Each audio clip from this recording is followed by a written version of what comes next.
Hello everybody. Okay, हम next topic start करते हैं अपना, the one dimensional harmonic oscillator in quantum mechanics.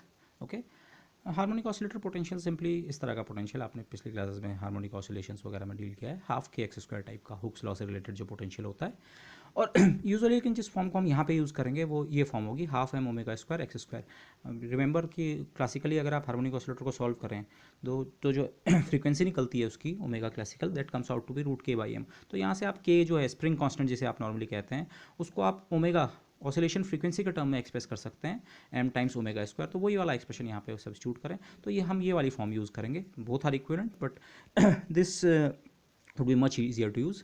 और अगर आप इस पोटेंशियल को प्लॉट करें इधर के या omega square and half is are constant, तो एक्स स्क्वायर पैराबोला, तो अगर आप इसे प्लॉट करें this potential looks something like this. Again ये इवन पोटेंशियल है, एक्स की जगह माइनस एक्स रखने पे नथिंग चेंजेस। सो पहले ही हमें पता है कि अगर डिजेनरेसी नहीं होगी तो जो वेव फंक्शंस होंगे, ऑब्टेन्ड सॉल्यूशंस होंगे, दे इधर हैव इवन पैरिटी और ऑड पैरिटी। ओके, अब ये harmonic oscillator actually quantum mechanics और क्वांटम मैकेनिक्स से आगे जब हम क्वांटम फील्ड थ्योरीज में भी जाते हैं तो it plays a very important role in the sense कि बेसिकली एक हम टर्म कहते हैं harmonic oscillator paradigm. Harmonic oscillator ने पूरा एक नमूना सेट कर दिया, एक ढांचा ही सेट कर दिया है जिसके अंतर्गत हम अपनी पूरी फील्ड थ्योरीज जो हैं, क्वांटम फील्ड थ्योरीज, वो उसी दायरे में रह के कुछ तरह से काम करती हैं। ओके, अब इसको बेटर समझने के लिए वैसे आपको हार्मोनिक ऑसिलेटर को भी जब हम क्रिएशन और एनालाइजेशन ऑपरेटर के टर्म्स में सॉल्व करते हैं एब्स्ट्रैक्ट अप्रोच में, वहाँ से वो कनेक्शन ज़्यादा क्लियर होता है। ओके, क्वांटा से कनेक्शन एंड ऑल दिस। लेकिन जब हम इस सॉल्यूशन को पूरा कर लेंगे तो हल्का सी वो कनेक्शन में इस वाले अपने मेथड से भी, वेव फंक्शन मेथड से जो हमने सॉल्यूशन निकाला है वहाँ से भी हम थोड़ा सी कनेक्ट कर पाएंगे इक्विडिस्टेंट एनर्जी लेवल्स के टर्म में। बट अगर आप क्लासिकल मैकेनिक्स में भी आएँ सिंपली, तभी भी हार्मोनिक ऑसिलेटर एक इंपॉर्टेंट सिस्टम होता है। रफली मैं ये कह रहा हूँ कि कोई भी पोटेंशियल हो तो अपने मिनिमम के अराउंड वो बहुत छोटे से रीजन में हार्मोनिक ऑसिलेटर की तरह ही बिहेव करता है। ओके, क्या आइडिया है यहाँ पे से, ये कोई आर्बिट्री पोटेंशियल है, ये इस पोटेंशियल का एक मिनिमम का पॉइंट है, ये ब्लू जो पेन था ये हार्मोनिक, ये कोई पोटेंशियल है, ये किसी भी आर्बिट्री शेप का हो सकता है। ओके, लेकिन ये इसका एक मिनिमम का पॉइंट है, इसका minimum lies at x equal to a. Okay, और मिनिमम पे उस पोटेंशियल की वैल्यू सेट से वी ए। तो अगर आप वो जो पोटेंशियल है उसको ए के अराउंड एक्सपेंड करें, एक टेलर एक्सपेंशन उसका करें, V A plus H, A के अराउंड एच डिस्टेंस पे, तो that comes out to V A plus H V dash A plus H square by factorial two V double dash A and so on. V के value A वाले point पे, we का first derivative ए वाले point पे, we का second derivative ए वाले point पे, and so on. तो आप ये कर सकते हैं।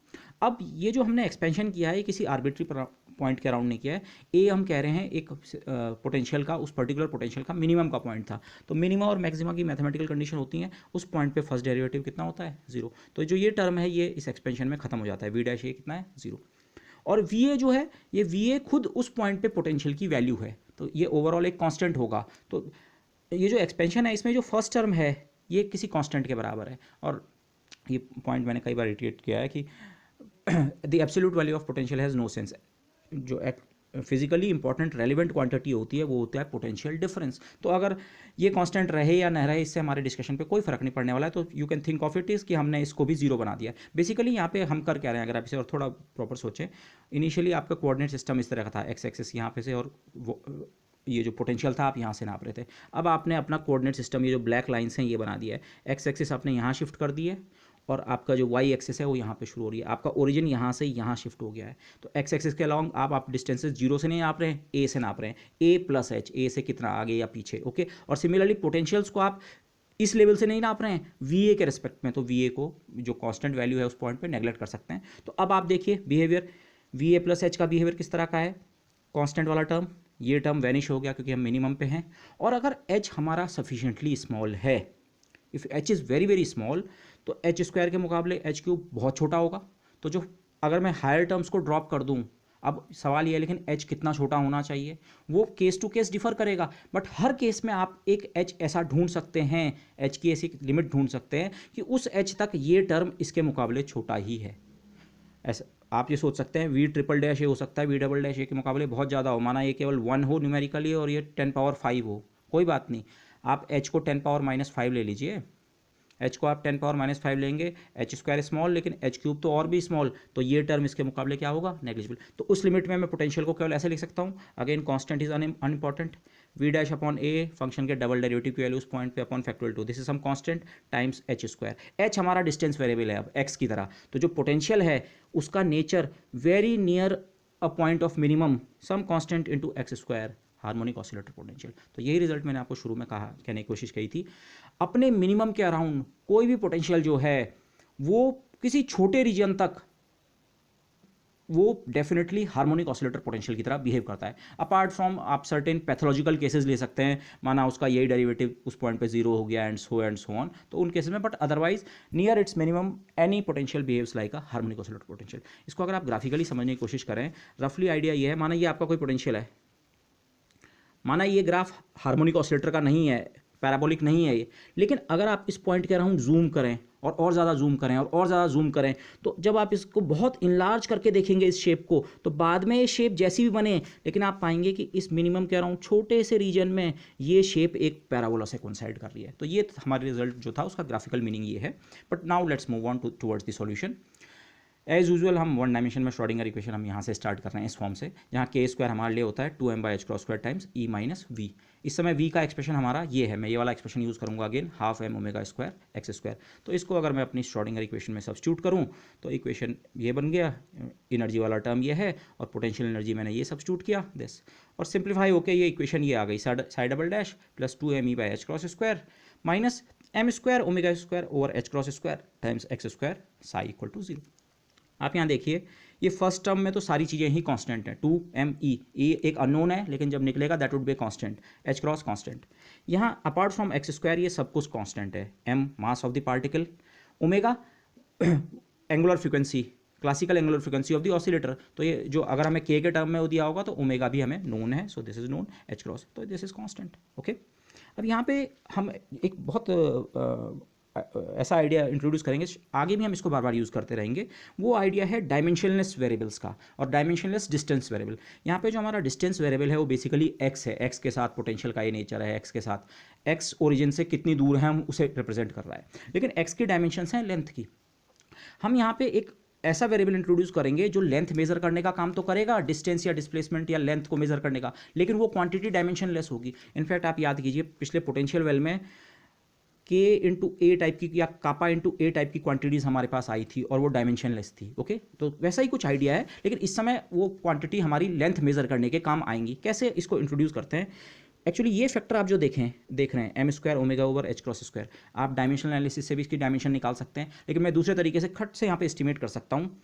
इन दोनों टर्म्स में साई है इक्वेशन में, लेकिन इस टर्म में दो बार differentiation with respect to x है, मतलब डिनोमिनेटर में x के दो टर्म्स हैं, मैं डायमेंशनल एनालिसिस के टर्म में कह रहा हूँ, तो Sai double dash dimensional analysis के हिसाब से देखूँ, साई की जो भी डायमेंशन होगी अपॉन एल स्क्वायर। इनफैक्ट यहाँ पे एक क्वेश्चन होता है, साई की डायमेंशन क्या होती है ये आप खुद निकालने की कोशिश कीजिए, I leave it as a question to you, but psi double dash का टर्म जो है साई की डायमेंशन अपॉन एल स्क्वायर। अब इक्वेशन में हर टर्म की डायमेंशन सेम होनी चाहिए, मैं इस टर्म की तरफ तो देख भी नहीं रहा हूँ, मैं इस टर्म पर कंसंट्रेट कर रहा हूँ, तो M omega upon h cross का whole square times x square की डायमेंशन 1/L² की होनी चाहिए, क्योंकि साई तो एक्स्ट्रा उसके साथ पहले से है, तो डायमेंशन मैच होने के लिए इसकी डायमेंशन 1/L²।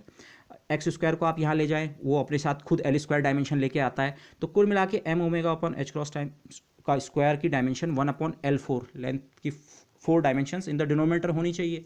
तो यहाँ से आपको पता लग रहा है, अगर मैं केवल 1/लेंथ का फैक्टर निकालना चाहूँ तो उसके लिए मुझे इस तरह का फैक्टर लेना पड़ेगा, m omega upon h cross का एक स्क्वायर रूट, वो 1/L² डायमेंशन का बनेगा, और एक और स्क्वायर रूट मतलब root m omega upon h cross, इसकी डायमेंशन किस चीज़ की होंगी, लेंथ की।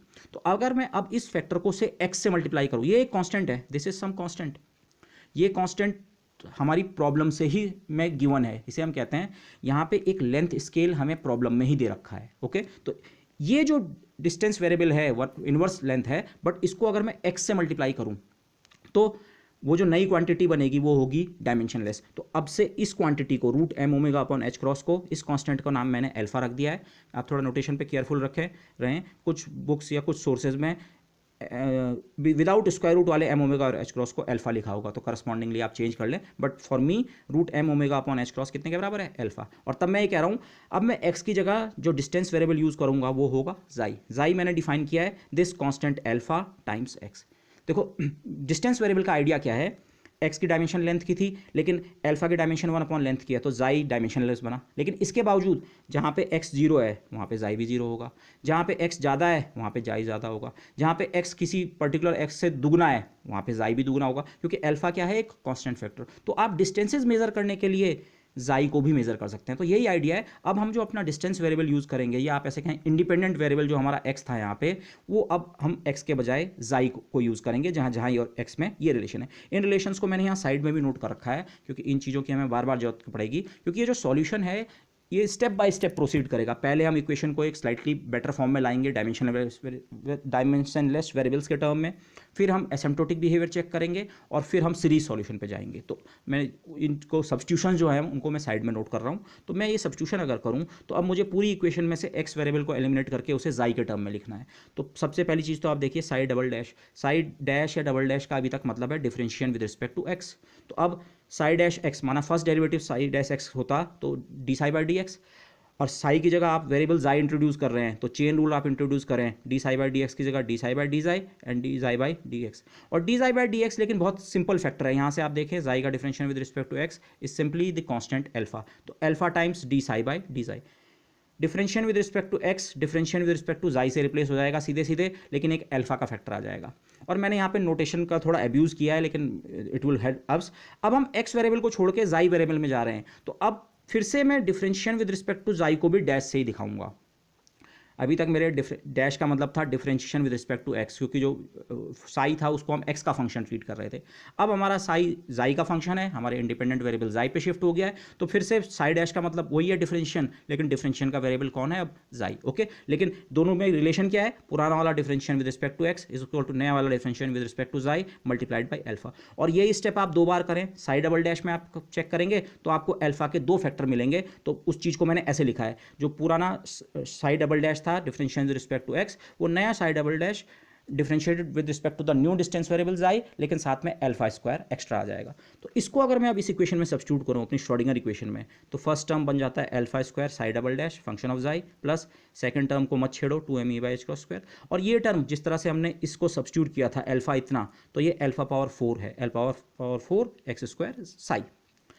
अल्फा स्क्वायर से आप पूरी इक्वेशन को अगर डिवाइड कर दें तो फर्स्ट टर्म में केवल Sai double dash plus second term 2me by H cross square और एक अल्फा स्क्वायर एक्स्ट्रा आ गया, और यहाँ एक अल्फा स्क्वायर का फैक्टर कैंसिल हो गया है। Okay, time psi equal to 0। और आप इस टर्म को देखें फिर से, अल्फा एक्स को ही तो हमने जाई डिफाइन किया है, तो अल्फा स्क्वायर एक्स स्क्वायर कितने के बराबर है, जाई स्क्वायर। तो नेक्स्ट स्टेप में एक चीज़ ये, और अल्फा स्क्वायर की वैल्यू भी आप इस वाले टर्म में सब्स्टिट्यूट कर दीजिए, यहाँ अल्फा स्क्वायर आया था। तो फाइनली आपकी जो इक्वेशन है वो अभी एक काफ़ी सिंपल फॉर्म में एक्सप्रेस हो जाती है। अभी हमने सॉल्यूशन स्टार्ट नहीं किया है, इनफैक्ट अभी तो हमने केवल इक्वेशन को री एक्सप्रेस किया है डायमेंशनलेस वेरिएबल्स के टर्म में, बट ये यूजफुल रहेगा। तो ये तो first term Sai double dash, और यहाँ जितना कुछ बचा है यहाँ केवल बचेगा आपके पास 2e upon h cross omega. 2 constant है, e कांस्टेंट है, एच क्रॉस कांस्टेंट है, ओमेगा कांस्टेंट है, तो ये सब मिला के एक कांस्टेंट होगा। Let me call that constant as equal to lambda. तो ये फर्स्ट टर्म को मैंने लैम्डा रख दिया, और ये सेकंड टर्म केवल जाई स्क्वायर कंट्रीब्यूट कर रहा है दिस। तो इक्वेशन अभी ये केवल हमारी श्रोडिंगर इक्वेशन ही है जहाँ से हमने स्टार्ट किया था, लेकिन return in terms of lambda and जाई। कुछ कांस्टेंट्स को मिला के नाम लैम्डा रख दिया, और जाई है हमारा अल्फा टाइम्स एक्स, एक डायमेंशनलेस डिस्टेंस वेरिएबल। ओके, तो दिस। अच्छा जी, अब जो नेक्स्ट स्टेप हमारा होगा, और ये आगे भी आप प्रॉब्लम्स में देखेंगे हाइड्रोजन एटम वगैरह में, अब हम इस इक्वेशन को सॉल्व करने के लिए इसका एसिम्प्टोटिक बिहेवियर देख रहे हैं। अभी हम अगर देखें बेसिकली मैथमेटिक्स कर रहे हैं, किसी तरह से इसको सॉल्व करना है। फिजिक्स बाद में अप्लाई होगी जब हम इस पे बाउंड्री कंडीशंस या physical acceptability of wave function की कंडीशंस अप्लाई करेंगे, बट अभी मैथमेटिकली सॉल्व करने की कोशिश कर रहे हैं बाय सम मेथड। तो पहला जो हम यहाँ पे अप्रोच कर रहे हैं, क्योंकि ये जो पोटेंशियल है, देखने में ये पोटेंशियल भी एक वेल की तरह लगता है, आपने पोटेंशियल वेल सॉल्व किया था वो फाइनाइट इनफाइनाइट स्क्वायर वाला, लेकिन एक्चुअली ये पोटेंशियल कहीं पे जाके इसका ये अगर आप बोले वेल क्लोज नहीं होता है, ये बढ़ता ही जा रहा है, बढ़ता ही जा रहा है। एक्स या जाई प्लस माइनस इन्फिनिटी बढ़ता रहे, ये वेल, अगर ये वेल ही समझें आप इसे, इस पोटेंशियल की कुछ वहाँ पे वैल्यू बढ़ती जा रही है, बढ़ती जा रही है। This parabola keeps on opening up. Okay, तो अब सबसे पहले हम जब डिस्टेंस बहुत ज़्यादा है वहाँ पे इस इक्वेशन के सॉल्यूशन को जरा समझने की कोशिश करते हैं, जिसे हम कहते हैं एसिम्प्टोटिक बिहेवियर, जो हमारा रीजन के एंड पॉइंट्स हैं एक सेंस में। तो उस पे जरा देखने की कोशिश करते हैं, उस रीजन में हमारा सॉल्यूशन कैसा है। रीजन के एंड पॉइंट से मेरा मतलब है ये और ये। पोटेंशियल वेल में हमारा रीजन यहाँ से यहाँ तक था, रीजन ऑफ इंटरेस्ट -a से a तक। अब इस समय ये तो वेल तो कहीं ख़त्म ही नहीं हो रहा है, तो अगर आप इसको इससे कंपेयर करना चाहें, इस समय हमारा वेल -∞ से +∞ तक एक्सटेंड कर रहा है। तो जो एंड पॉइंट्स हैं, बाउंड्री टाइप के रीजन्स हैं, वो -a से और +a तक एक्सटेंड कर रहे हैं। तो उन पॉइंट्स के नज़दीक इसका बिहेवियर देखने की कोशिश करते हैं। तो इसी को हम कह रहे हैं एसिम्प्टोटिक बिहेवियर चेक कर रहे हैं, मतलब इन वाले पॉइंट्स पे जाई when is very very large either in the positive direction और नेगेटिव डायरेक्शन, जाई टेंड्स टू +-∞। अब आप इस इक्वेशन को देखिए, अगर जाई बहुत लार्ज होगा तो जाई स्क्वायर टर्म के मुकाबले लैम्डा क्या हो जाएगा, नेग्लिजिबल। आप ये सोच सकते हैं नहीं हो सकता है ये लैम्डा कांस्टेंट बहुत बड़ा हो। ये जितना भी लार्ज होगा आप उस सफिशिएंटली लार्ज जाई पे जा सकते हैं कि जहां इसके मुकाबले ये टर्म क्या हो जाए, नेग्लिजिबल। तो लार्ज जाई लिमिट में ये इक्वेशन लगभग ऐसी दिखेगी, साई डबल डैश और ये टर्म नेग्लेक्ट कर दिया -जाई स्क्वायर साई। ये एग्जैक्टली सेम इक्वेशन नहीं है, लेकिन हम अभी केवल बिहेवियर चेक कर रहे हैं कि लार्ज जाई पे क्या बिहेवियर है इक्वेशन का और फिर उसके सॉल्यूशंस का। तो ये इक्वेशन, अब इस इक्वेशन का सॉल्यूशन आप ये मत कीजिएगा एकदम से क्लिक की अरे ये हार्मोनिक ऑसिलेटर या wrong sine harmonic oscillator equation है। ये जाई स्क्वायर कांस्टेंट नहीं है, ये तो इस समय का इंडिपेंडेंट वेरिएबल ही है, ये एक्स टाइप का है, Sai double dash -x² Sai, तो ये नहीं है। अच्छा, लेकिन मैं सीधे इसका आपको सॉल्यूशन दे रहा हूँ। इस इक्वेशन का सॉल्यूशन मैं लिख रहा हूँ e⁻+-जाई²/2। मैंने इक्वलिटी नहीं लिखी है क्योंकि ये एग्जैक्ट सॉल्यूशन नहीं है, बट ये फिर ये सॉल्यूशन कैसे है। अगर मैं साई इसे लेता हूँ तो आप साइड में जल्दी से कैलकुलेट कर सकते हैं। अच्छा, साई इतना है तो साई डैश, एक बार जाई के रिस्पेक्ट में डिफरेंशिएट करें। अब डिफरेंशिएशन का मतलब है डिफरेंशिएशन विद रिस्पेक्ट टू जाई। एक्सपोनेंशियल का डिफरेंशिएशन फिर से एक्सपोनेंशियल रीजनरेट करता है, लेकिन डिफरेंशिएशन जाई के रिस्पेक्ट में हो रहा है, तो जब इस फैक्टर का डिफरेंशिएशन होगा तो प्लस या माइनस 2 जाई विच इज़ +-जाई, ये मिलेगा। और अगर आप एक बार और डिफरेंशिएशन करें तो एक्सपोनेंशियल का डिफरेंशिएशन फिर से एक्सपोनेंशियल, और एक्स्ट्रा जब एक्सपोनेंशियल डिफरेंशिएट होता है वो प्लस या माइनस जाई आपको देगा, तो वो +-जाई इससे मल्टीप्लाई होकर देगा जाई स्क्वायर।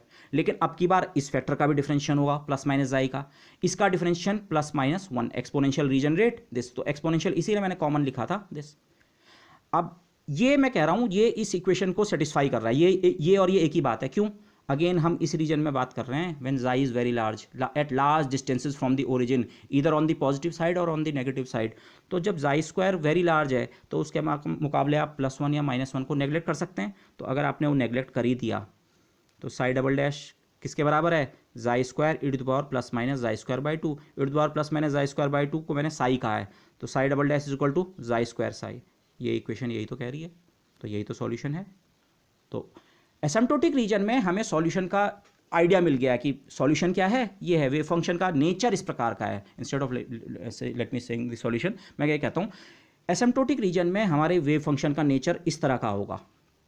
लेकिन अब फिर आप देखें ये दो अलग अलग आंसर्स हैं, e⁻+-जाई²/2, एक e⁻−जाई²/2। अब जाए चाहे +∞ बने या -∞, हम उसी रीजन में जहाँ ये सॉल्यूशन निकाला है वहाँ इन दो जो सॉल्यूशंस आए हैं इनको जरा बाउंड्री कंडीशंस की कसौटी पे परखते हैं। e⁻+जाई²/2 व्हेन जाई becomes large either in the positive और नेगेटिव डायरेक्शन, ये डाइवर्जेंट है। जाई जैसे जैसे बढ़ेगा ये टर्म डाइवर्ज करता रहेगा इनमें से प्लस वाला। लेकिन e⁻−जाई²/2 जैसे जैसे जाई बढ़ेगा वो कम होता रहेगा, जीरो की ओर टेंड होगा। तो इनमें से जो वेल बिहेव्ड है, फिजिकली वेल बिहेव्ड है, वो केवल माइनस साइन वाला सॉल्यूशन है। तो मैथमेटिकली दो सॉल्यूशंस मिले, लेकिन physical acceptability of wave function ने जो मुझे बताया उसके कारण मैंने प्लस वाले को ड्रॉप कर दिया। तो अब एसिम्प्टोटिक एनालिसिस से मुझे जो रिजल्ट मिला है वो ये मिला है, साई में का बिहेवियर में इस तरह का पार्ट होना चाहिए। ये एसिम्प्टोटिक एनालिसिस करने का पूरा मतलब ये था, हमें यहाँ से ये पता लगा है Sai must carry one part like this.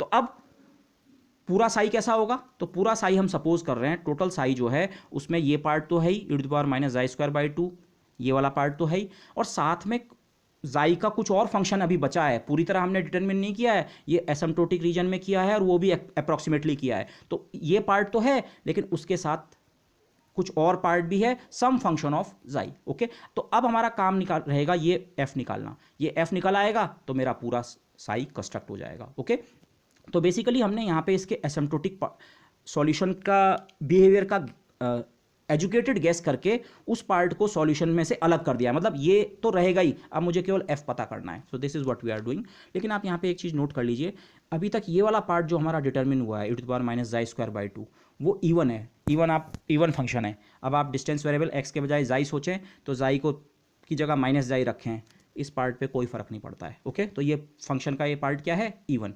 तो साई का जो बिहेवियर है उसको कौन गवर्न करेगा, एफ। एफ अगर इवन होगा तो इवन इंटू इवन इवन बनेगा, और एफ अगर ऑड होगा तो ऑड इंटू इवन बनेगा ऑड। तो हमने पहले बात की पोटेंशियल इवन है तो वेव फंक्शंस या तो इवन होने चाहिए ऑड, तो वो ऑड या इवन को ये एफ कंट्रोल करेगा। This we will see in the solutions to come. Okay, अब हम नेक्स्ट पार्ट करते हैं। नेक्स्ट पार्ट करने के लिए ये जो मैंने साई की जो अब मेरे पास ये आ गया है, ये मैंने आर्बिट्रीली पुट नहीं किया था, एसिम्प्टोटिक रीजन से सॉल्यूशन का कुछ पार्ट पता लगा और बाकी पार्ट अननोन नहीं पता है, सम फंक्शन ऑफ जाई होगा तो वो, तो इसको अब मैं फिर इस इक्वेशन में एग्जैक्ट वाली इक्वेशन में सब्स्टिट्यूट करता हूँ। ये हमारी एग्जैक्ट श्रोडिंगर इक्वेशन है, उसमें ये जो एजुकेटेड गेस अब हमारा बना है इसको मैं यहाँ सब्स्टिट्यूट करता हूँ। तो इसको सब्स्टिट्यूट करने के लिए आपको साई डबल डैश की जरूरत भी पड़ेगी, तो वो हम नेक्स्ट पेज पे पहले डिराइव करते हैं। मैंने इक्वेशंस और इसको फिर से लिखा है, ये मेरी श्रोडिंगर इक्वेशन है और ये मेरा साई का जो एजुकेटेड गेस आया था, F is a function of जाई। आप इस इक्वेशन को डिफ्रेंशिएट करें, डिफरेंशिएशन वगैरह मैथमेटिक्स आपको खुद करनी पड़ेगी, पर एक जो ट्रिक आप यहाँ पे यूज़ कर सकते हैं, क्योंकि एक पार्ट आपका जो फंक्शन में है ओवरऑल साई में वो एक्सपोनेंशियल है, एक्सपोनेंशियल पार्ट डिफरेंशिएट होगा तभी भी रीजनरेट होगा, और डिफरेंशिएशन बाय पार्ट्स में जब इसका डिफरेंशिएशन नहीं हो रहा होगा उस समय तो ये एग्जिस्ट करेगा ही करेगा। तो इसीलिए साई डैश का डिफरेंशिएशन मैंने किस तरह से लिखा, मैंने इस एक्सपोनेंशियल पार्ट को पहले बाहर लिख दिया, ब्रैकेट के बाहर पहले लिख दिया, क्योंकि इसने तो जनरेट होना ही होना है। अब जब f का डिफरेंशिएशन होगा तो वो बनेगा f डैश, f अननोन है तो मैं f डैश ही लिख सकता हूँ उसे, और उस समय एक्सपोनेंशियल केवल मल्टीप्लाई हो रहा है जो मैंने बाहर लिखा हुआ है, और दूसरी बार f तो ऐसे का ऐसे ही आएगा, और e⁻⁻² का डिफरेंशिएशन होगा, और इसका डिफरेंशिएशन आप करेंगे एक्सपोनेंशियल रीजनरेट, और एक्स्ट्रा जो नीचे लैंड करेगा वो होगा माइनस जाई, -2 बनेगा तो माइनस जाई, तो माइनस टाइम्स जाई, तो मैं सीधे ही लिख सकता हूँ। ओके, विद प्रैक्टिस आपको भी हो जाना चाहिए, आप टाइम सेविंग आपकी करेगा। ओके, सिमिलर स्टेप, लेकिन मुझे साई डैश नहीं, मुझे तो इक्वेशन के लिए साई डबल डैश चाहिए। तो अगर मैं Sai double dash similar trick से निकालूं, एक्सपोनेंशियल मैंने पूरे ब्रैकेट के बाहर लिख दिया, अब ये पूरा मेरा फर्स्ट फंक्शन है, ये अब फर्स्ट फंक्शन है, और ये एक्सपोनेंशियल मेरा सेकंड फंक्शन है। इसका डिफरेंशिएशन करो, यहाँ से पहले एफ डैश का differentiation F double dash, F times जाई का डिफरेंशिएशन करेंगे, खुद दो टर्म्स जनरेट होंगे, एक बार एफ का डिफरेंशिएशन एफ डैश जाई, एक बार जाई का differentiation simply f, both with minus sign. फिर दूसरी बार ये फंक्शंस कांस्टेंट की तरह और एक्सपोनेंशियल का डिफरेंशिएशन, लेकिन एक्सपोनेंशियल का डिफरेंशिएशन एक्सपोनेंशियल देने के साथ साथ एक माइनस जाई का फैक्टर भी लेकर आएगा, तो वो माइनस जाई का फैक्टर इन दोनों से मल्टीप्लाई होके ये और ये बनेगा, मैंने सीधे कोट किया है। तो उसके बाद आप आंसर को कलेक्ट कर दीजिए, एक्सपोनेंशियल बाहर ही रहने दो, तो आपको मिलता है F double dash -2 f dash जाई प्लस जाई स्क्वायर -1 टाइम्स एफ, ये कुल साई डबल डैश। तो अब इक्वेशन में सब्स्टिट्यूट कीजिए, साई डबल डैश अभी आपने निकाला ये सब कुछ, और साथ में लास्ट वाला टर्म जो है lambda minus xi square times psi, lambda minus xi square और साई भी, ये हमारा जो सपोजिशन था f times exponential, f times this exponential equal to 0। Exponential part 0 नहीं हो सकता है, तो इसका मतलब ये जो बाकी पार्ट है ये 0 के बराबर होना चाहिए। अब इस बाकी पार्ट में एफ डबल डैश और एफ डैश वाले टर्म्स पे तो कोई फर्क नहीं पड़ता है, पर ये एफ जो है ये टर्म्स दो जगह से जनरेट हो रहा है, साई डबल डैश से भी एफ आता है, ये साई डबल डैश में भी एफ है, और साई के एक्सप्रेशन में तो एफ है ही है। तो ये एफ को कुल कोफिशिएंट आप कलेक्ट करें तो ये जाई स्क्वायर वाला पार्ट क्या हो गया है, कैंसिल। तो कुल मिला के आपको ये, यहाँ पे एक पॉइंट और आपको नोट करना चाहिए, आप आगे एग्जांपल्स में भी देखेंगे जब हम बाकी प्रॉब्लम सॉल्व करेंगे। ये जाई स्क्वायर वाला पार्ट कौन सा वाला पार्ट था, ये जाई स्क्वायर वाला पार्ट एसिम्प्टोटिक रीजन में जो डोमिनेंट पार्ट था, जिसने एसिम्प्टोटिक सॉल्यूशन की हमें हिंट की थी, यही टर्म सर्वाइव किया था। तो जब हमने एसिम्प्टोटिक वाला सॉल्यूशन गेस करके यहाँ पुट कर दिया, अब हम इक्वेशन केवल एफ के लिए बनाना चाहते हैं, तो रियली अब इक्वेशन केवल एफ के लिए बची, तो इसमें वो जाई स्क्वायर वाला पार्ट हट चुका है। We have weeded out the asymptotic part, उसकी इन्फॉर्मेशन मिल गई थी, उसको यूज़ भी कर लिया, तो अब वो जाई स्क्वायर वाला पार्ट इक्वेशन से हट भी गया है। ये आप आगे वाले एग्जांपल्स में भी देखेंगे। ओके, बार बार। अच्छा, तो अब मुझे जो इक्वेशन अटेम्प्ट करनी है वो ये रही, f double dash -2 f dash i plus lambda -1 f equal to 0। मैं यानी जहाँ जस्ट यहाँ पे रेड पेन से एक चीज़ कोट कर रखी है, शुरू के दो टर्म्स को ऐसे ही लिखा है, लेकिन लास्ट वाले टर्म में लैम्डा -1 की जगह मैंने 2n लिख दिया है। ओके, जब हम इसे सॉल्व कर देंगे मैं तब यहाँ पे लौटने की कोशिश करूँगा, but let me move ahead for the time being. अब इसको सॉल्व कैसे करना है इस इक्वेशन को, एफ की इक्वेशन। ये कोई स्टैंडर्ड इक्वेशन होती हार्मोनिक ऑसिलेटर की तो आप लिख देते हैं अरे साइन सॉल्यूशन या कॉस सॉल्यूशन, लेकिन इसके स्टैंडर्ड सॉल्यूशंस नहीं है, एटलीस्ट अभी आपके पास नहीं है। जब आप कर लेंगे तब आपके लिए भी ये स्टैंडर्ड इक्वेशन हो जाएगी, but for the time being तो इसका सॉल्यूशन, इसके सॉल्यूशन के लिए हम करेंगे सीरीज सॉल्यूशन मेथड, या जिसको हम फ्रोबिनियस मेथड भी कहते हैं। लास्ट लेक्चर मैंने इसीलिए स्पेशल लेक्चर लिया था क्योंकि अब हमें इस मेथड की जरूरत बार बार पढ़ने वाली है दिस। तो सीरीज सॉल्यूशन मेथड में हम कैसे स्टार्ट करते हैं, F which is a function of जाई, हम उसे सपोज कर रहे हैं वो जाई में एक पावर सीरीज है which in principle can run up to infinity of the form xi power के summation a r xi to the power r. Normally तो सीरीज ये है, लेकिन जाई की कुछ पावर्स बाहर भी हो सकती हैं जाई पावर के, तो इस टर्म को हम ऐसे लिख सकते हैं summation r coefficients a r xi to the power के प्लस आर। ओके, अगेन यहाँ पे हमारा बेसिक एजम्पशन ये है a zero not equal to zero. बाद में शायद मैं इसे रिलैक्स भी कर दूँ, पर अभी के लिए हमारा एजम्पशन ये है। ओके अच्छा, यहाँ पे एक इशू और भी आया। मैं वैसे समेशन का इंडेक्स को n लेना चाह रहा था, पर n बाद में हमारा क्वांटम नंबर बनेगा तो मैंने उसे r लिखा। लेकिन जब मैंने उसे r लिखा, मैंने खुद एक चीज़ नोट की, ये k सिंबल मैं तीसरी जगह यूज़ कर रहा हूँ। अब ये अक्सर आपके साथ होगा कि सिंबल्स क्लैश करते हैं, but you must be careful then for yourself और एज वेल एज जो दूसरा रीड कर रहा है कि वो मिस इंटरप्रेट ना करे। देखो k सिंबल कहाँ कहाँ आया, हाफ के एक्स स्क्वायर पोटेंशियल में, और जो श्रोडिंगर इक्वेशन में हम के स्क्वायर लिखते हैं वो भी हमारा के से ही था। ये दोनों के अलग हैं, और अब मैंने यहाँ ये जाई की जो एक्स्ट्रा पावर्स बाहर थी इसको भी के से, but depending on the context आपको समझना पड़ेगा, आप मिक्स ना करें। सो दिस यूजुअली हैपन्स जब आप बड़ी कैलकुलेशन करने पे जाते हैं, वही सिंबल आप रिपीट कर सकते हैं। Okay, more often than not this will happen with you. Okay, but moving ahead, f अब मैंने ये सीरीज सपोज की है, ये सॉल्यूशन तब कंप्लीट होगा जब कोफिशिएंट्स पता लगेंगे, और ये नंबर ऑफ कोफिशिएंट्स इन्फिनिटी है, a0 a1 a2 a3 a4 up to infinite number of coefficients हैं, और साथ में ये के जो इंडेक्स है इसकी वैल्यू 1 है, 2 है, -1 है, -2 0.5 है, कोई इन्फॉर्मेशन नहीं है, तो अभी इनफाइनाइट नंबर ऑफ अननोन्स हैं। But let's proceed ahead. F ये है, इक्वेशन में मुझे एफ भी चाहिए, एफ डैश भी चाहिए, एफ डबल डैश भी चाहिए। एफ डैश ये निकाला हुआ है, ये एग्जैक्टली उस तरह से है जैसे हमने सीरीज सॉल्यूशन का जो पहले एग्जाम्पल किया था पिछले लेक्चर में। एफ डैश इतना है और एफ डबल डैश इतना है। इस समय बस ध्यान ये रखना है वेरिएबल हमारा एक्स नहीं है, जाई है। ओके, अब ये सारी सब्स्टिट्यूशंस आप इस इक्वेशन में फिर से कर लीजिए केयरफुली।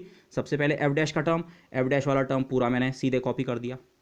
अगला टर्म में एफ डैश है लेकिन माइनस साइन है उसके साथ, और 2 और जाई से मल्टीप्लाइड है, तो एफ डैश वाला जो ये टर्म है 2 से मल्टीप्लाई हो जाएगा, that is okay, minus sign भी लग जाएगा। लेकिन जब ये सीरीज जाई से मल्टीप्लाई होगी तो जाई की जो नेट पावर हो जाएगी वो फिर से के प्लस आर हो जाएगी, क्योंकि आपको इस इक्वेशन में केवल एफ डैश नहीं सब्स्टिट्यूट करना है, एफ डैश के साथ एक जाई का फैक्टर एक्स्ट्रा है इक्वेशन में। तो जब वो टर्म आप यहाँ सब्स्टिट्यूट करेंगे तो सो बिट केयरफुल, आपकी जो नेट पावर है के प्लस आर सेकेंड टर्म, और सिमिलरली लास्ट टर्म लैम्डा -1 और टाइम्स एफ का जो आपने एक्सप्रेशन या सीरीज सपोज की है वो।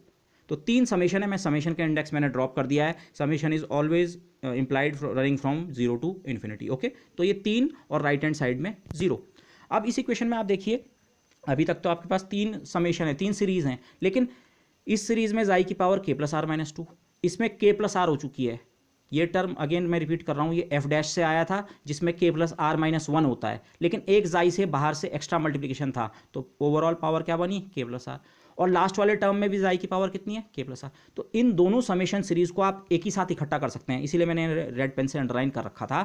फर्स्ट वाली सीरीज तो ये मैंने यहाँ कॉपी कर दी सीधे सीधे, लेकिन सेकंड वाली सीरीज को अगर आप देखें, इन दोनों सीरीज को एक समेशन के अंदर ला सकता हूँ। दोनों में ए आर कॉमन है, जाई की पावर के प्लस आर कॉमन है, और एक्स्ट्रा पहले प्लस वाला टर्म लिखते हैं, उसमें कोफिशिएंट है लैम्डा -1, और यहाँ जो कोफिशिएंट है एक बचा के प्लस आर और बाहर बचा -2, तो -2 के -2r इक्वल टू 0। सो ये कैलकुलेशंस ऐसे बता के कुछ नहीं होने वाला, बस मैं स्टेप्स इसलिए बताना चाह रहा हूँ, आप घर पे जब करें स्टेप बाय स्टेप, कहीं पे अटकें तो आप क्रॉस चेक कर सकें मैं कहाँ गलती कर रहा हूँ। अदरवाइज ओके, आपको खुद जब तक नहीं करेंगे ये चीज़ें क्लियर बिल्कुल नहीं होंगी, ये क्रैम करके बिल्कुल यहाँ पे हेल्प आपको नहीं मिलने वाली है। Okay, but this is what we get. तो अब हम उस स्टेज पे आ गए हैं, लेफ्ट हैंड साइड में कुल मिला के जाई की अलग अलग पावर्स हैं और राइट हैंड साइड में है 0। तो फिर हमारा वो स्टेटमेंट कि the coefficient of each power of जाई मस्ट बी सेपरेटली 0, तो वही चीज़ हम करते हैं। अब इस एक्सप्रेशन में जाई की लोएस्ट पावर क्या हो सकती है, समेशन का इंडेक्स 0 से शुरू होता है, 0 से। अगर इस सीरीज में आप आर की जगह 0 वाला टर्म भी देखें तो जाई की मिनिमम पावर बन रही है k, और इस वाली सीरीज में आर की जगह 0 रखें तो मिनिमम पावर बन रही है k-2। तो मिनिमम पावर ऑफ जाई जो पूरी तरह से लेफ्ट हैंड साइड में आप कलेक्ट कर सकते हैं वो है जाई पावर k-2। तो जाई पावर k-2 का कोफिशिएंट कितना होगा? ये सीरीज आपको कभी जाई पावर k-2 नहीं दे सकती है, आर की जगह -2 हो ही नहीं सकता है। लेकिन इस सीरीज में आर की जगह 0 रख दें तो k-2 जनरेट होता है। तो जाई पावर k-2 का कोफिशिएंट कितना है? यहाँ से मिलेगा put r equal to 0, put r equal to 0 a0, put r equal to 0 k, put r equal to 0 k-1। तो ये कोफिशिएंट इसका है, जाई पावर k-2 का नेट कोफिशिएंट इतना है, ये भी 0 होना चाहिए। अब हमने ये सपोज किया है कि a0 तो 0 नहीं हो सकता, सीरीज़ का फर्स्ट कोफिशिएंट 0 नहीं है, तो इसका मतलब या तो k0 है या k1। ये एग्जैक्टली हमारे पिछले जो हार्मोनिक ऑसिलेटर इक्वेशन को मैंने डेलिबरेटली सीरीज सॉल्यूशन मेथड से सॉल्व किया था उसकी तरह आ रहा है। लेकिन आप ये ना सोचें हर केस में ये इक्वेशन से यही मिलेगा। इंसिडेंटली अभी तक जो हमने 2 एग्जाम्पल किए हैं वहाँ दोनों केस में एक ही तरह का वो मिल रहा है। अच्छा, अब जाई की नेक्स्ट पावर k-1 से अगली पावर k-1, वो वाला टर्म भी यहाँ से जनरेट नहीं हो सकता है, वो वाला टर्म भी केवल यहाँ से जनरेट होगा जब r की जगह रखेंगे 1। तो वो कोफिशिएंट आप कलेक्ट करें तो आपको ये कंडीशन मिलेगी a1 times k+1 k equal to 0। अब ऊपर से हमें k के बारे में इंफॉर्मेशन मिल चुकी थी, तो अब 2 अलग अलग केस बनते हैं। अगर k में 0 लूँगा, इस सेकेंड कंडीशन में k 0 लूँगा तो ये कंडीशन अपने आप सेटिस्फाई हो रही है। इसका मतलब उस समय a1 कुछ भी हो सकता है, a1 0 हो नॉन जीरो हो कोई फर्क नहीं पड़ने वाला, k के 0 होने से ये कंडीशन अपने आप सेटिस्फाई हो रही है। लेकिन जब दूसरा केस होगा k बराबर 1 तो ना ये 0 है ना ये 0 है, तो इसका मतलब उस समय नेसेसरली क्या होगा, a1 किसके बराबर होगा, 0 के बराबर। अब ये हमें कहाँ हेल्प करेगा, फिर से आप पिछले एग्जाम्पल की तरह ही यहाँ पे होने वाला है। आपके कोफिशिएंट्स इवन वाले कोफिशिएंट्स आपस में रिलेटेड होंगे, a0 a2 a4 a6, और ऑड वाले आपस में a1 a3 a5 a7। तो अगर a1 0 हो जाता है, इस केस में जब मैं वर्क करूंगा a1 अगर 0 हो गया तो a3 a5 a7 a9 सारे 0 हो जाएंगे। ऑड कोफिशिएंट्स एक झटके में सारे के सारे वैनिश। इसीलिए मैं पहले इस वाले केस को डील करूंगा, दूसरे वाले को बाद में करेंगे। But now moving on, next step जो हमारा सीरीज सॉल्यूशन मेथड में होता है, आपने लोएस्ट पावर को कंपेयर कर दिया, उससे नेक्स्ट हाईएस्ट पावर। अब इसके बाद आप बाकी पावर्स को नहीं करते हैं कि हर पावर को अलग अलग, आप जाई की जनरल पावर को का कोफिशिएंट को 0 के बराबर सेट कर देते हैं। जाई की जनरल पावर मतलब जाई टू द पावर k+r। तो जाई टू द पावर k+r का कोफिशिएंट यहाँ से पिक करें इस सीरीज से, वो है ar λ-1 -2k -2r, λ-1 -2k -2r times ar। फिर सवाल वही आता है, जाई टू द पावर k+r क्या यहाँ से मिल सकता है? मैंने लास्ट लेक्चर में डिस्कस किया है, हाँ इस सीरीज से भी जाई टू द पावर k+r वाला टर्म मिल सकता है, बशर्ते आप r की जगह r+2 रखें। If you substitute r+2 instead of r तो ये टर्म जाई टू द पावर k+r तो बनेगा, लेकिन तब कोफिशिएंट कितना होगा, r की जगह r+2, a r+2 k+r+2 k+r+2 -1 which is k+r+1। तो यहाँ से भी आपको जाई टू द पावर k+r का कोफिशिएंट मिलेगा। तो वो कुल कोफिशिएंट ये लिखा हुआ है इस फर्स्ट वाले से ar+2 k+r+2 k+r+1, और दूसरे वाले से इतना। मैंने क्लैरिटी के लिए फिर से यहाँ पे ये चीज़ लिखी है, ज़रूरत नहीं थी। ये कोफिशिएंट कलेक्ट हुआ सेकंड सीरीज में r की जगह r ही सोच के, और ये कोफिशिएंट इसी का इस सीरीज से कलेक्ट हुआ, लेकिन r की जगह हमें सोचना पड़ा r+2। हम कई बार बोल देते हैं r इक्वल टू r+2 रख के, तो वही मीनिंग है, r की जगह r+2 सोचे। तो कुल कोफिशिएंट ये। अब इस एक्सप्रेशन में देखिए ar+2 भी आ रहा है और ar भी आ रहा है, तो इस इक्वेशन को आप रीअरेंज करके ऐसे लिख सकते हैं, ar+2 को -ar this factor upon this factor into this factor. ये रिलेशन, इस तरह का रिलेशन मैं पिछले लेक्चर में बताना भूल गया, इसको हम कहते हैं recurrence relation between the coefficients. Lower index वाले कोफिशिएंट को 2 छोड़ के जो कोफिशिएंट है उससे रिलेट कर रहा है। a0 r की जगह 0 रखोगे पूरे इक्वेशन में, a0 को a2 से रिलेट करेगा, और फिर आप r की जगह 1 रखोगे तो a3 रिलेटेड होगा a1 से, और फिर a2 होगा a4 से, एंड सो ऑन। तो वही रिलेशन, ये रिलेशन हार्मोनिक ऑसिलेटर वाले केस के लिए रिलेशन जैसा नहीं है।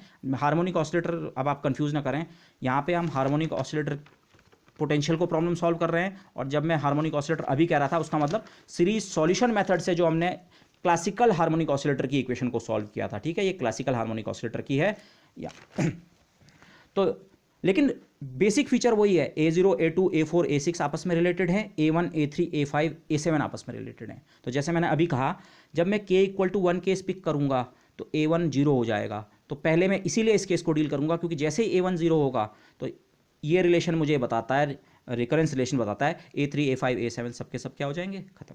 ओके तो अब मैं पहले k इक्वल टू 1 केस को डील किया है मैंने, जैसे मैंने कहा था time to collect our solution, सब चीज़ तैयार है, कोफिशिएंट्स की इन्फॉर्मेशन तैयार है, k की वैल्यूज़ की चॉइस तैयार है। तो पहले मैं k equal to 1 case deal कर रहा हूँ, और k इक्वल टू 1 केस में क्योंकि a1 0 है तो a3 a5 a7 सारे के सारे ऑड कोफिशिएंट्स कितने हो गए, 0।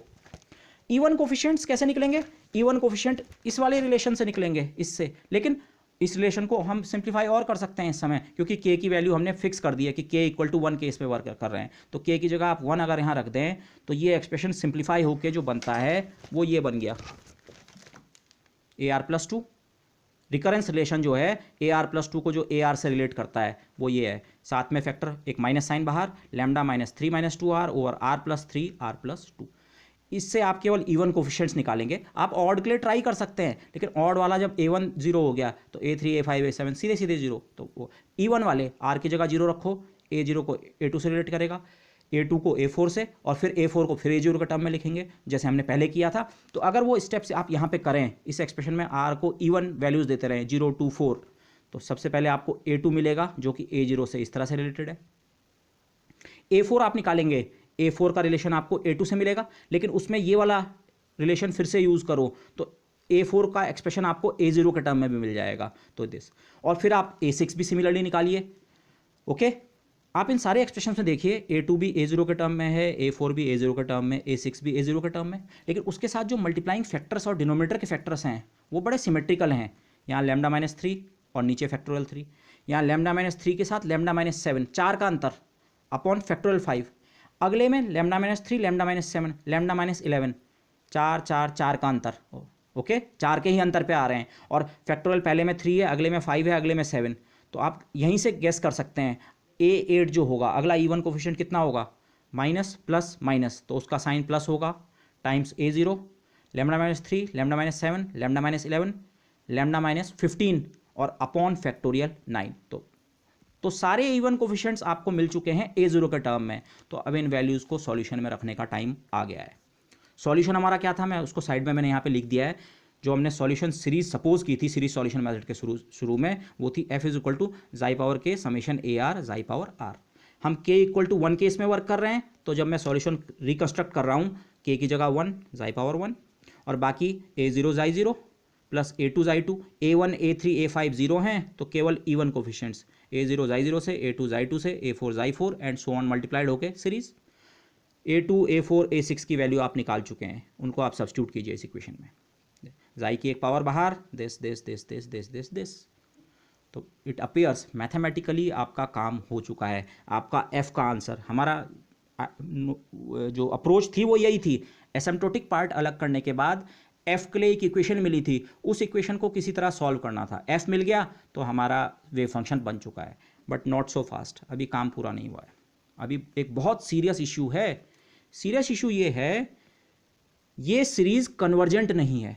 क्या कन्वर्जेंट नहीं है का मतलब, अगर आप इस सीरीज का कोई जनरल टर्म उठाएं, जिसे मैं nth टर्म कहता हूं, तो nth टर्म यही तो है, जाई की एक पावर बाहर और AR जाई R, और उससे जो अगला टर्म है उसमें r की जगह r+2, क्योंकि यहाँ केवल इवन कोफिशिएंट्स वाले टर्म हैं, तो r के बाद r+1 वाला नहीं, r+2, और उसमें जाई की पावर भी कितनी, r+2। तो एक nth टर्म इतना है और अगला n+1th टर्म कितना है, इतना। nth और n+1th टर्म को अगर मैं r इस पावर के टर्म में एक्सप्रेस करूं, तो वो टर्म्स एक्चुअली r/2+1 और r/2+2 हैं। उसको आप सिंपली यहाँ देख लीजिए, इसमें ये इस सीरीज का सेकंड टर्म है और पावर भी कितनी है, 2। ये इस सीरीज का थर्ड टर्म है और पावर कितनी है, 4। ये इस सीरीज का फोर्थ टर्म है और पावर है 6। तो पावर जो है वो r के बराबर है, और ये कैपिटल N जो है वो कौन से नंबर का वो टर्म है, तो दोनों का जो रिलेशन है n इक्वल टू r/2+1 आप चेक कर लीजिए, ये होल्ड कर रहा है। बट कुछ भी हो, अब इस सीरीज के दो कंसेक्यूटिव टर्म्स का जरा रेशियो चेक करते हैं। माना इस वाले टर्म को मैं Sn+1 कह रहा हूँ, n+1th टर्म, और इसको मैं कह रहा हूँ nth टर्म, तो इस टर्म और इस टर्म का जरा हम रेशियो निकालें, तो AR+2 जाई की पावर r+2 और नीचे AR जाई की पावर r। और अगर आप ये बाहर वाले जाई को भी लेना चाहते हैं, एक एक जाई की पावर से, वो भी एक्स्ट्रा मल्टीप्लाइड है, तो दोनों जगह +1 और कर दो, लेकिन इसने भी कैंसिल हो जाना है, तो इसलिए मैंने उसे अलग पेन से इसीलिए लिखा था। लिखें भी तो ठीक, नहीं भी, हम तो रेशियो निकाल रहे हैं।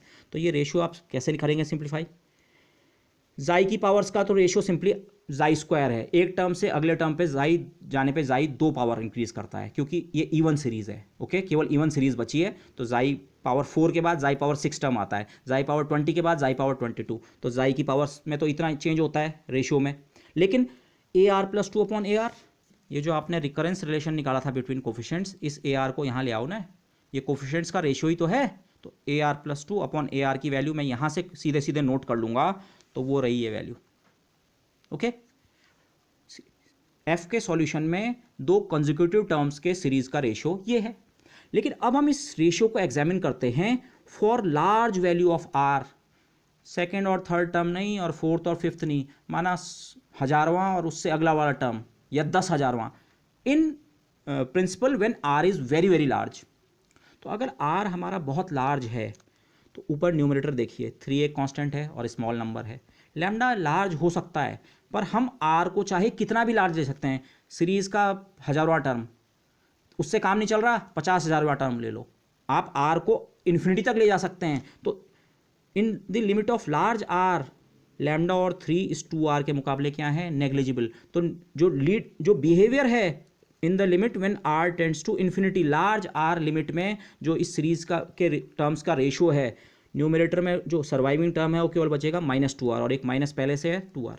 सिमिलरली डिनोमिनेटर में r के मुकाबले 3 भी नेग्लिजिबल और 2 भी, तो इसका बिहेवियर r²। तो आप इसे सिंप्लीफाई करें तो ये बिहेवियर किस तरह का हो रहा है, r का फैक्टर कैंसिल हो गया, 2/r टाइम्स जाई स्क्वायर। इस सीरीज के किसी टर्म और उसके अगले टर्म का रेशियो एटलीस्ट सीरीज के आगे वाले पार्ट में, शुरू के पार्ट में नहीं, आगे के पार्ट में, वो किस तरह का है, 2/r टाइम्स जाई स्क्वायर। Okay this. अच्छा, इस 2/r को मैंने अगेन n के टर्म्स में एक्सप्रेस किया है, nth टर्म और n+1th टर्म के उसमें। r बेसिकली कितना है, यहाँ से आप सिंप्लीफाई करें, r आप यहाँ से निकालेंगे, उसमें एक 1 का फैक्टर आएगा, पर अगेन अगर हम बहुत हाई r वाले रीजन में हैं तो 1 को आप छोड़ सकते हैं। तो n और r/2 का रिलेशन क्या है, n बराबर है r/2, तो r की जगह आप रख सकते हैं 2n। ओके, तो इस सीरीज का जो बिहेवियर है किस सेंस में, nth और n+1th टर्म का जो रेशियो है, इनफैक्ट n+1th अपॉन n का, वो या तो 2/r जाई स्क्वायर या n के टर्म में आप लिखें जाई स्क्वायर अपॉन n टाइप का बिहेवियर है। अब ये बिहेवियर लेकिन निकाला क्यों हमने, एक स्टैंडर्ड सीरीज है e⁻x, एक बहुत वेल नोन एक्सपेंशन है, वो बहुत well known series 1 + x + s² over factorial two this. इस सीरीज के एक टर्म और अगले टर्म का रेशियो क्या होता है, ये nth टर्म और ये n+1th टर्म।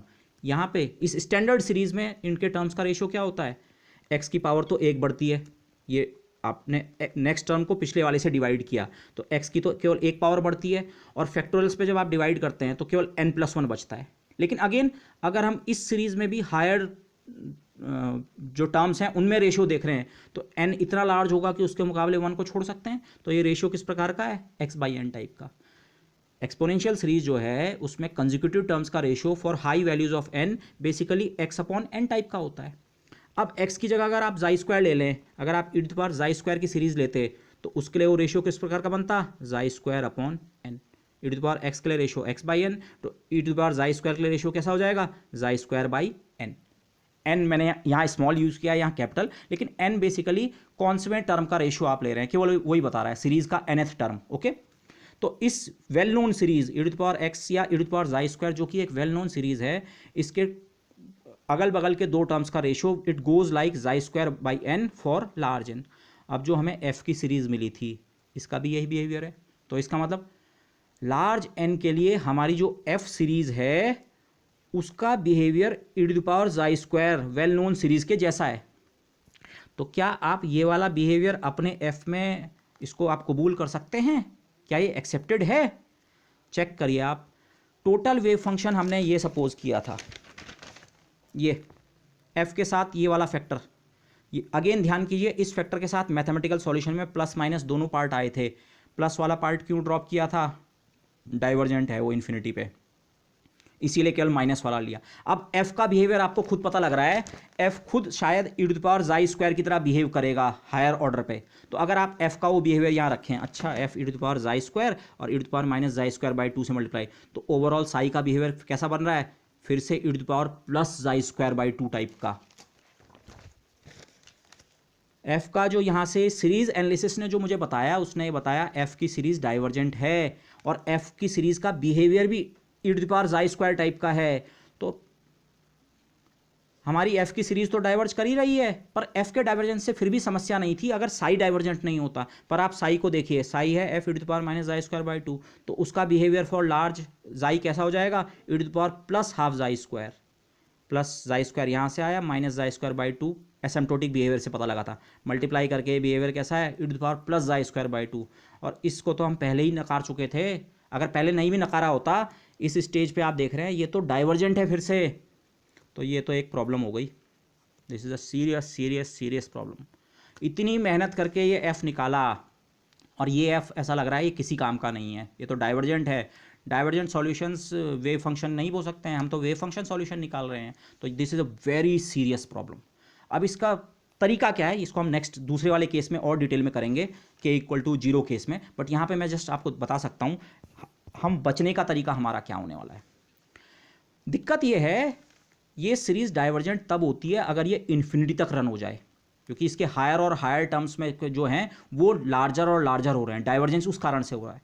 पर जरा ये सोचिए, अगर किसी कारण से ये सीरीज़ कहीं पे ख़त्म हो जाए, कैसे होगी वो बात मैं तो बताता हूँ, पर माना ये सीरीज़ कहीं पे ख़त्म हो जाए, ज़ाई⁻6 पे ख़त्म हो जाए, या ज़ाई⁻20 पे, या ज़ाई⁻2000 पे, या ज़ाई⁻1 करोड़, लेकिन किसी टर्म पे अगर ख़त्म हो जाए तो वो एक पॉलिनोमियल बन गया। इनफाइनाइट सीरीज ना होके क्या हो गया, पॉलिनोमियल।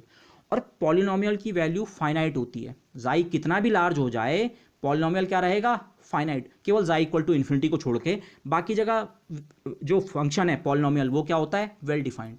वैल्यू लार्ज हो सकती है लेकिन वेव फंक्शन को आप हमेशा नॉर्मलाइज कर सकते हैं, तो लार्ज वैल्यू में प्रॉब्लम नहीं है।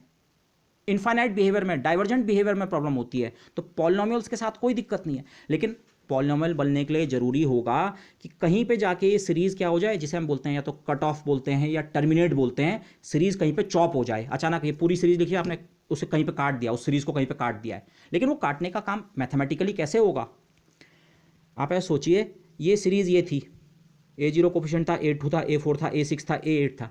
अगर माना कहीं पे A8 कोफिशिएंट 0 हो जाए, तो आप जानते हैं A8 का रिलेशन A10 से होता है, तो A10 भी 0 हो जाएगा, और A10 का रिलेशन A12 से होता है, A12 भी 0 हो जाएगा। तो हायर वाले कोफिशिएंट 0 हो जाएंगे। माना A8 0 हो गया तो A10 A6 A10 A12 A14 सब 0 हो गए, तो सीरीज़ उस पॉइंट के बाद खत्म हो गई, टर्मिनेट हो गई, वहीं पे सीरीज़ को आपने चॉप कर दिया। लेकिन अब सवाल ये आता है, भाई A8 0 होगा तब तो A6 भी 0 हो रहा होगा, तो फिर A4 भी नहीं।